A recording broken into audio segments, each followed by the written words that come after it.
And once again, welcome back to Eduxi Somali Learning. What we're going to do today is few Somali vocabulary. So Somali vocabulary.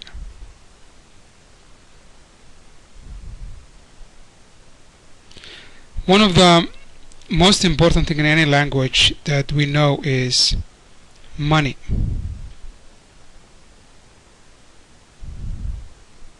Of course, everybody uses money. In Somali, you call this la'ak.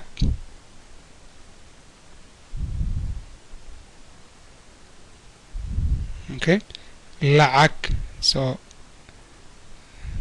these two words called la ag, or you can call it, this can be a silent as well, la'ag. You can say la'ag. In other words, you can call la'ak, la'ak. Okay, so that's going to be la'ag. Another one that we're going to learn today is bank. In Somali, the word bank comes from Latin. So Somali language we say bangiga. So this will be probably the proper way for that will be the bank, and Somali language will be bangiga. Okay, and another thing that a lot of people, in living in the United States, the US money is a dollar. Okay, well, Somali is dollar. Even though in Somalia we use what's called shilling.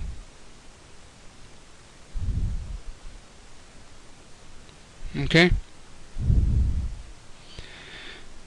so let's go back again. Money, la'ak, la'ak. The bank, bangiga. Dollar means dollar. Okay, and the other thing that I wanted just to show you quickly is, if you want to say that give me money, how do you say in Somali? Okay, give me money. In Somali you say, first you're gonna start la'ag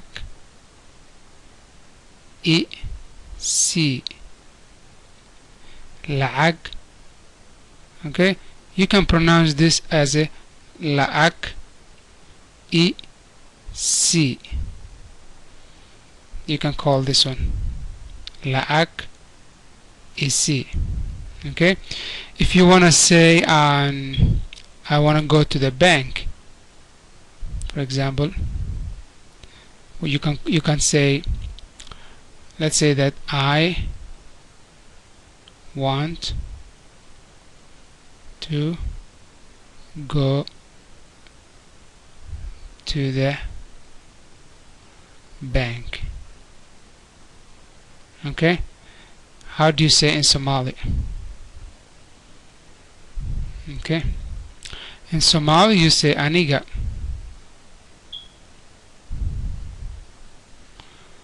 waxaan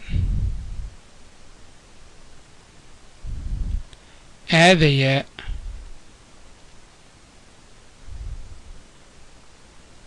bangiga.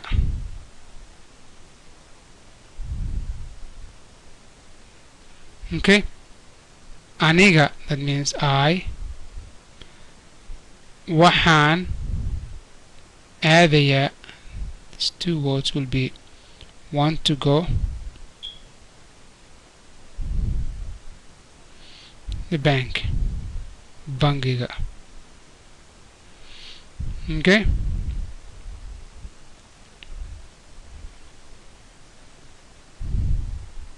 aniga waxaan aadayaa bangiga. Again, let's go back one more thing again. Money in Somali you call la'ag. The translation, money means la'ag.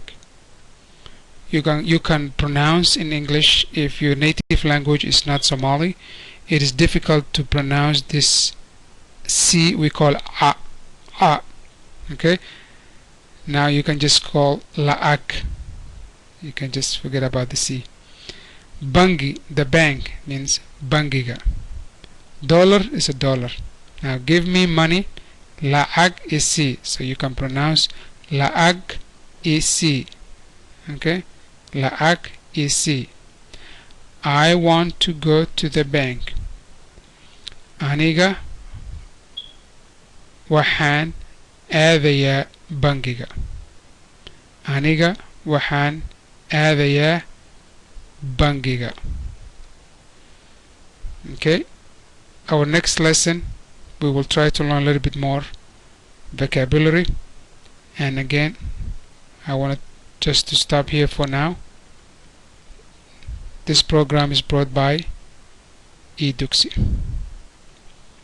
Okay, I hope that someone will take advantage of these short lessons, and if you're native Somali and you're a bilingual, you were born or raised in a diaspora, I hope this will give you something that you may already know, but just to learn how to write or how to pronounce Somali language. One more time, money equal la'ag. The way you pronounce is la'ag. The bank, bangiga. Dollar, dollar. In Somali we have shilling. Our currency in Somalia is shilling. I want to go to the bank. Aniga waxaan aadayaa bangiga. So we're going to stop this for now.